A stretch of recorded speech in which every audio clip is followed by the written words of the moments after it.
के खात्मे के लिए सीएम योगी ने क्या आदेश दिया है, अब इसका चैप्टर। यूपी में आदमखोर भेड़ियों ने करीब 1 महीने से आतंक मचाकर रखा है, लेकिन अब जल्दी ही आदमखोर भेड़ियों का आतंक खत्म होने की उम्मीद जगी है, क्योंकि खुद मुख्यमंत्री योगी आदित्यनाथ आदमखोर भेड़ियों का आतंक वाले का जहां पर आतंक है उस इलाके का एरियल सर्वे करके उनके सफाई का अल्टीमेटम दे चुके हैं। सीएम योगी का साफ आदेश है कि हर हाल में आदमखोर भेड़िए का आतंक खत्म होना चाहिए, फिर चाहे आदमखोर भेड़िया जिंदा पकड़ा जाए या मुर्दा। बहराइच में आदमखोर भेड़ियों की दहशत इसलिए बढ़ गई है क्योंकि 21 दिनों में आदमखोर भेड़िए 21 हमला कर चुका है। भेड़िए के हमले में अब तक 4 बच्चे समेत 6 लोगों की मौत हो चुकी है और 20 से ज्यादा लोग गंभीर रूप से घायल हुए।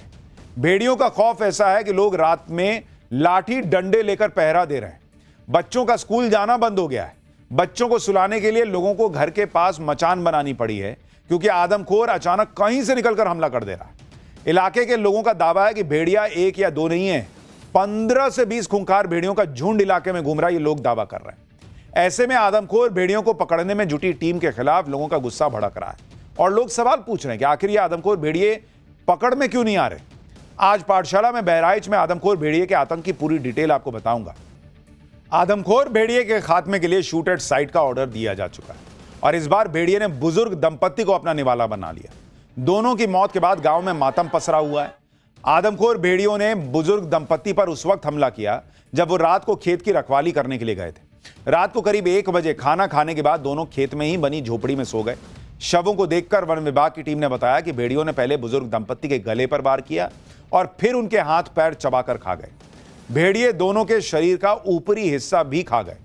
गांव वालों का दावा है कि बुजुर्ग दंपत्ति का शिकार करने से पहले भेड़ियों ने 3 और लोगों पर हमला किया, जिसमें तीनों बुरी तरह से घायल हो गए। आदमखोर भेड़िए की दहशत ऐसी है कि इलाके के लोग रात को बच्चों को घरों में सुलाने तक से डर रहे हैं। बच्चों को भेड़िए के हमले से बचाने के लिए लोगों ने घरों के पास करीब 10-10 फीट ऊंची मचान बना ली। ऐसी इन्हीं मचानों में बच्चों को सुलाया जा रहा है ताकि भेड़िया उन तक पहुंच ही ना पाए।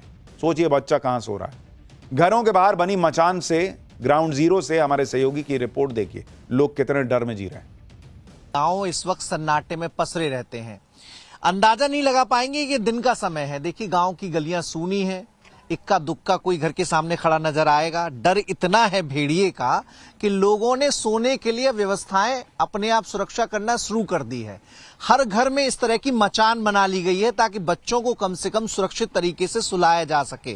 रात भर घर के बड़े लोग पहरा देते हैं, यहां तक भेड़िया न पहुंच सके, बच्चे उसकी पकड़ से दूर रहे, इसलिए ऊंचाई पर ये मचान की व्यवस्था की गई है। दादा क्या नाम है आपका? रामधीराज। अच्छा, तो आपने ये अलग से व्यवस्था कर ली? हाँ जी, वही पर पकड़ा जाता है, हम सो रात में सोया जाता है और जागा जाता है। तो कब ये आपने बनाया, कब दिमाग में आया? होगा 1 हफ्ता से ज्यादा होगा। जब डर ज्यादा बढ़ा तो आपको लगा कि अब सुरक्षा खुद ही करनी पड़ेगी? हाँ साहब। लोगों का डबल तनाव है। बच्चे नीचे सो रहे हैं तो भेड़िए का तनाव, ऊपर मचान पे सो रहे हैं तो नीचे ना गिर जाएं सोते सोते उसका तनाव। सीएम योगी के अल्टीमेटम के बाद वन विभाग की टीम ऑपरेशन भेड़िया पार्ट 2 में जुट तो चुकी है, तलाश भी कर रही है, कॉम्बिंग ऑपरेशन भी चला रही है। ड्रोन कैमरों से भेड़ियों की लोकेशन मिलते ही वन विभाग के शूटर्स अपनी बंदूक लेकर निकल पड़ते हैं। सीएम योगी ने भी सख्ती के दिखाई है और डीएम और एसपी पर लगातार भेड़ियों के हमले से प्रभावित इलाकों में कैंप करने के लिए कहा है। आदमखोर भेड़िए के पकड़ने के लिए 21 टास्क फोर्स का गठन किया गया है। भेड़िए को मारने के लिए बाहर से शूटर्स को बुलाने का आदेश दिया गया है। भेड़ियों की लोकेशन पता करने के लिए हाईटेक थर्मल ड्रोन कैमरे का भी इस्तेमाल किया जा रहा है। भेड़ियों को पकड़ने के लिए जगह जगह पिंजड़े भी लगा दिए गए। लेकिन इन इंतजामों के बीच भी जिस तरह भेड़िए के हमले जारी हैं, उससे गांव के लोग दहशत में, उनकी नींद उड़ी हुई। रात के अंधेरे में लाठी डंडे लेकर लोग गश्त पर निकल जाते हैं ताकि बच्चे सुरक्षित रहें। दिन के वक्त भी हल्की सी हलचल होने पर गांव के लोग ढोल और लाठी डंडे लेकर भेड़िए को पकड़ने के लिए निकल जा रहे हैं। भेड़िए की दहशत पर ग्राउंड जीरो से एक और रिपोर्ट देखिए। रात जरूर सन्नाटे से भरे होती है, लेकिन दिन में इस तरह से शोर शराबा बहराइच के गांव की हकीकत बन गया है। जहां भी सूचना मिली कि भेड़िया आ रहा है, भेड़िया कहीं देखा गया है, उसके बाद गांव वाले ऐसे एक्टिव हो जाते हैं। अभी देखिए किसी ने बताया कि ईख में भेड़िया हो सकता है, तो गांव वाले इकट्ठे हो गए हैं। ढोलक भी बजाई जा रही है ताकि शोर हो सके। हाथों में लाठी डंडे हैं, बल्लम भी है। जैसे ही आहट होती है कि भेड़िया हो सकता है, ऐसे ही गांव में लोग इकट्ठे हो जाते हैं। दादा, तो भेड़िए की सूचना मिलते ही ऐसे ही और अब वक्त है हमारे खास सेगमेंट सोचा है कभी का, वो सवाल जो दिमाग की बत्ती जला दे। क्या आपने कभी सोचा है कि ना 8 दिन ना 10 दिन, नवरात्र 9 दिनों का ही क्यों होता है? इसकी वजह आपको बताता हूं।